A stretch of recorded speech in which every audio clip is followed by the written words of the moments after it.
J'ai presque 50 ans, donc j'ai exploré plein de choses, et notamment les lois universelles.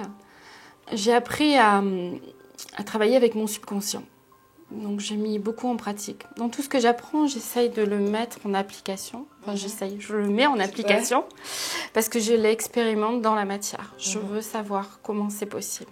Au cours de ma vie, j'ai pu dépasser plein de choses difficiles, notamment au niveau des maladies, des symptômes que j'avais, voilà, des allergies, l'asthme, une double hernie discale.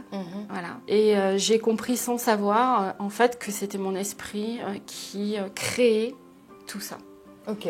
Donc je prends le pouvoir de mon esprit. Et quand tu parles d'esprit, est-ce que c'est ça que tu as appelé subconscient avant, ou c'est Oui. deux choses distinctes? Oui, Ouais. c'est... Alors je ne sais pas bien encore où il se trouve. Je dirais qu'il est plus dans le cœur que dans la tête, puisque ce n'est pas du tout rationnel. Voilà, je n'ai jamais aimé en fait tout ce qui était rationnel, parce que pour moi c'était trop limité. Je me sens quand même assez limitée depuis enfant, avec des possibilités justement de création. Déjà à travers le dessin, la peinture, tout ce qui est création manuelle, je le visualisais dans ma tête et j'arrivais à le mettre en forme dans la matière. J'aimais créer déjà. Ça partait d'une idée, ça passait par mon cœur, parce que c'est important. Je suis même quelqu'un de passionné dans la vie. Ça me pousse.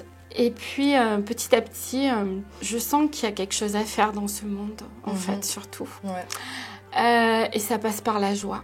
Ça passe par la joie, ça passe par l'humour, ça passe par la bienveillance, ça passe par le cœur. Donc c'est important pour moi que l'être humain puisse être dans cette bienveillance. Voilà, avant tout.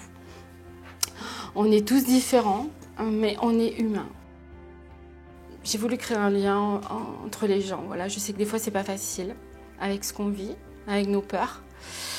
Et voilà, au cours de ma vie, ce que je voulais faire, c'était que les gens soient heureux, tout simplement, avec la joie. Parce que sans la joie, ça n'est pas porteur, quoi. Et petit à petit, ma vie m'a amenée à comprendre comment ça fonctionnait vraiment, dans l'esprit, dans le corps aussi. Parce que les émotions, c'est quelque chose qui n'est pas facile à gérer quand on ne les comprend pas. Et quand on comprend déjà que ça vient de l'extérieur de l'intérieur vers l'extérieur, en fait, ça a des messages. Au fur et à mesure donc, des enseignements que j'ai reçus, de différentes façons, plutôt spirituelles, parce que ça allait vers quelque chose d'illimité. Tu étais beaucoup à la recherche, tu allais vers l'information ou c'est les informations qui venaient à toi? Je posais des intentions. Je demandais toujours à connaître, à ce que ça arrive vers moi facilement. Et j'avais des livres entre les mains, des vidéos. Après, j'ai rencontré des gens avec qui j'ai pu échanger parce que pendant très longtemps, j'ai cru que j'étais toute seule. Tout ça, c'est pas facile parce qu'on a l'impression d'être un peu folle. Je percevais déjà un monde invisible depuis enfant. D'accord.